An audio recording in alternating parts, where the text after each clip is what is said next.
Pessoal, sobre o dano, o que é que a gente precisa saber? Esse dano, ele é um dano material, vou até colocar aqui. Ele é um dano material. Dano material é porque você teve um dano material, um dano financeiro que você consegue quantificar, objetivo. Pode ser um dano moral. Dano moral é porque você teve uma grande ofensa à sua honra, à sua moralidade. A sua moral foi ofendida por aquele ato. Ou até também, a jurisprudência vem admitindo os danos estéticos. Dano estético, gente, é quando uma pessoa precisa da sua aparência para trabalhar, por exemplo, para ganhar sua renda, e ela sofre um dano estético, um dano em sua aparência. Por exemplo, uma modelo, ela sofreu um dano, um acidente, e aí no acidente ela cortou o rosto. Pô, é modelo, ela ganha dinheiro com a imagem dela. E aí ela cortou o rosto. Ora, é uma responsabilidade por dano estético. Sobre esse dano, uma coisa muito importante que é bom a gente analisar aqui é o seguinte, a respeito de uma decisão importante do STJ.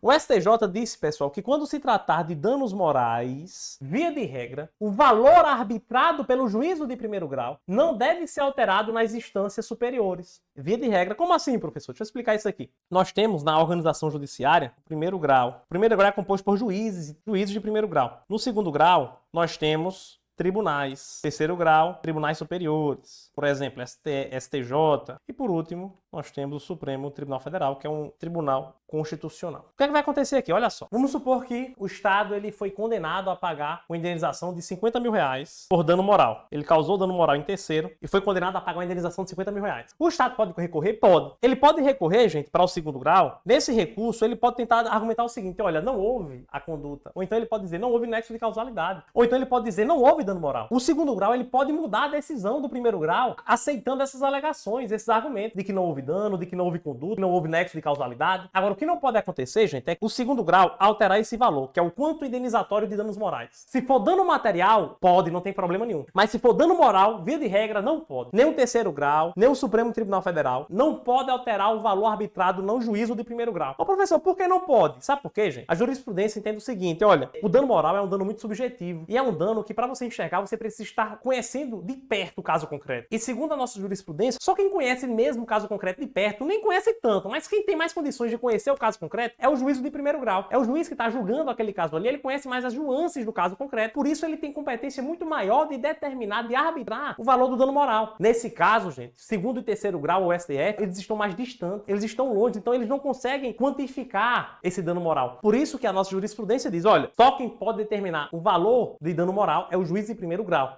Segundo ou terceiro grau não pode alterar esse quanto indenizatório de dano moral, não pode alterar esse valor. Tem exceção? Tem exceção. Qual é a exceção? Gente, a exceção é se esse valor aqui, ele for um valor irrisório ou exorbitante. Como assim, professor? Vou te explicar. Por exemplo, o primeiro grau determina uma indenização de 50 reais. Indenização dano moral. Aí o segundo grau pode analisar aquilo e fala, pô, isso é um valor irrisório. A parte que ganhou os 50 reais de dano moral, ela pode recorrer e pedir, olha, eu quero que mude esse valor de dano moral porque é um valor irrisório. Ela pode entender que é irrisório e aí pode mudar. Ou exorbitante. Ora, o Estado é condenado, por exemplo, a pagamento de dano moral de 50 milhões de reais. O Estado pode recorrer nesse caso com o argumento de, olha, isso é um dano moral exorbitante e desproporcional com o caso concreto. E isso pode até gerar um enriquecimento sem causa para esse particular. Então, cuidado, via de regra, o quanto indenizatório do dano moral não pode ser alterado via recurso judicial, via de regra. Excepcionalmente, se admite essa alteração em caso de valor arbitrado no primeiro grau ter sido irrisório ou exorbitante.